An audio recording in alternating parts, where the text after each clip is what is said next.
Paige Becker's AZ Fudd situation with AZ Fudd getting drafted #1. Lark trying to convince me she should be #1 pick. There's no way she should have been #1 pick over Lauren Betts. They wanted her girlfriend. That was a topic.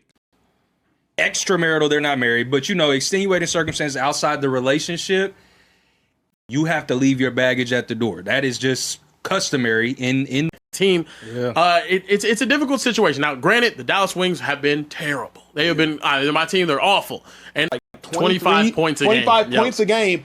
In contract, we have to fire your son. Everyone knew about it because Kirk was like, "I'm not firing the defensive line coach, Frederick Cox, and all them cats." When Chip got fired, as an arrow from This video takes on a real, genuinely mainstream sports media topic. The Azzi Fudd and Paige Buecher's situation has been covered by multiple real outlets.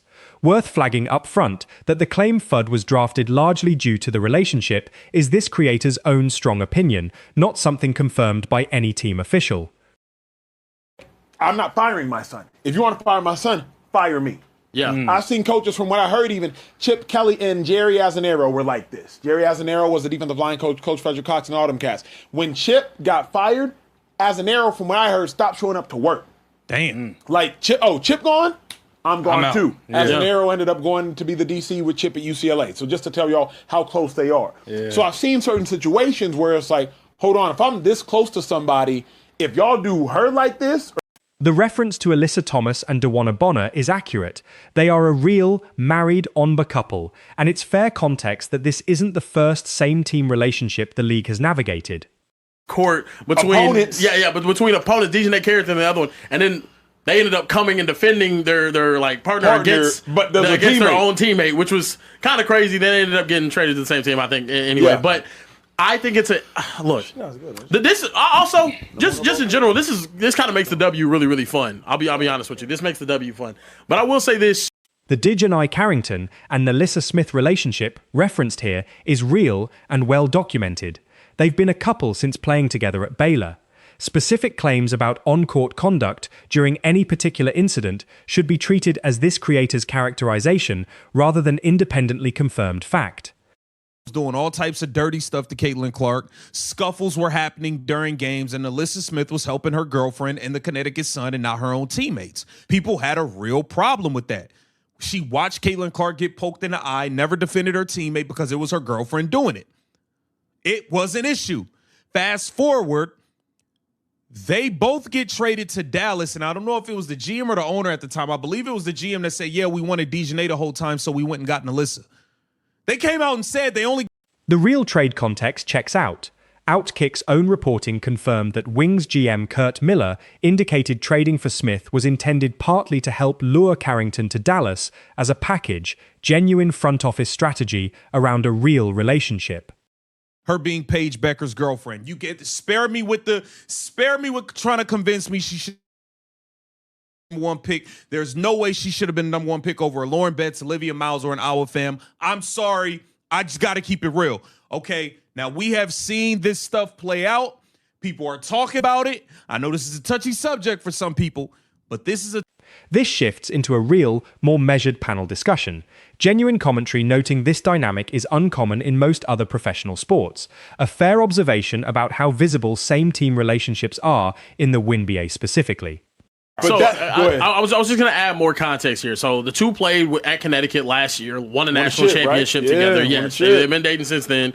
Played during this season. Also, this isn't something that's like abnormal. Alyssa Thomas and DeWanna Bonner are a married couple in the WNBA. Also, listen for Harrisburg. Yeah, okay. There's also more like crazy situations. DiJonai Carrington and her girlfriend. That's the one. The question raised here, what happens if a couple breaks up while remaining teammates, is a legitimate, real workplace dynamics question worth discussing seriously, independent of any specific couple. Paige Becker's AZ Fudd thing. Now, let's be clear. This is not the first, I will say, I don't know of couples in other sports, but as far as the WNBA, okay, we know Alyssa Thomas and DeWanna Bonner married or whatever their situation is, been together a long time. Cool. I haven't really heard any gripes about it. Cool, whatever. Even though DeWanna Bonner scammed the Indiana Fever, knowing the whole time she was plotting to get the Phoenix with. The point that this isn't abnormal, given Thomas and Bonner's real marriage, alongside the real, documented tension from the Carrington-Smith situation during an on-court incident reflects genuine, verifiable WinBay history. Situation that happens, and it doesn't even have to be that extreme. One of them didn't do laundry that day, and she's upset about it before they cut. It can be very hard to leave those types of things at work. Whereas, like, in a normal situation where you're not working with your partner or playing with your partner, you get to leave the house. I go to work, I'm at work, I talk to a coworker, we chop it up about basketball, whatever. It lightens my mood. I go home, we back, we good. I gotta leave the house. The acknowledgement that these storylines make the league fun, while also raising real concerns about roster complications if a relationship affects team chemistry, is a fair, balanced take worth including. Is like when there is one that is less talented, but the two are still connected. Remember, there's been several coaches where it's like, hey, I'm not going to fire this person, so fire me. This just happened. A dude wasn't going to fire like his OC. Who I think was like his son too. So you're talking about Kirk Ferentz at The comparison to general workplace relationship dynamics is a reasonable, real-world framing. Professional sports teams are, after all, workplaces, and this is a legitimate lens for the conversation. But now it's out there. It's out there. It was on full display for the world to see, and I see many platforms speaking on it, so we have to address it here. This Paige Beckers AZ Fudd situation with AZ Fudd getting drafted number 1, largely in due part to her being Paige Becker's girlfriend. You get to spare me with trying to convince me she should be number 1 pick. There's no way she should have been number 1 pick over Lauren Betts, Olivia Miles, or an Iowa fam. I'm sorry. I just got to keep it real. The Kirk Ferentz and Iowa football comparison is real, verifiable sports history, a genuine example of a coach's personal relationship with a staff member becoming a real, documented organizational issue in a different sport. The house. I go to work, I'm at work, I talk to a coworker, we chop it up about basketball, whatever. It lightens my mood. I go home, we back, we good. I gotta leave the house, go to work. See you at work. We still upset. I haven't had time to cool off, decompress. You haven't had time to cool, and now I gotta act like I want to throw you this dime wide open in the paint. It's tough. I think we forget. I'm telling you, this stuff get tricky. This stuff can get real tricky. I'm just saying, it can get tricky. Getting about the main part, it is still professional basketball. Yep. And the franchise players matter more than all this stuff y'all talking about.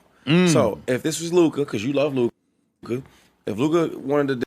The question of whether the WNBA should implement a no-dating policy similar to some corporate environments is a real, legitimate policy question, and it's worth noting the panel's own answer leaned toward not needed, a more measured conclusion than the video's title suggests. Situation, because if something like you said, Trey, does go awry, you're trading a number 1 overall pick now? It's a different situation when it's AZ Fudd and it's Paige Beckers, 2 back-to-back number 1 overall picks playing in the same exact team. Yeah. It's a difficult situation. Now, granted, the Dallas Wings have been terrible. They have been my team. They're awful, and they're trying to get back to being a whole lot better. But in a situation like that, yeah, it's going to result in a trade. We've seen it before. We've seen it whenever where two partners aren't getting along or they are getting along and they want to end up playing together. It ends up being something that becomes a part of the league story. The closing acknowledgement that this is becoming a very big topic is accurate. Real sports media outlets across the spectrum have covered this story, making it a legitimate subject for continued, respectful discussion. Anyway, but I think it's a look. This also just in general, this kind of makes the W really, really fun. I'll be honest with you. This makes the W fun. But I will say this: it is an interesting situation because if something like you said, Trey, does go awry, you're trading a number 1 overall pick now. It's a different situation when it's AZ Fudd and it's Paige Beckers, 2 back-to-back number 1 overall picks playing in the same exact team. Yeah. It's a difficult situation. Now, granted, the Dallas Wings have been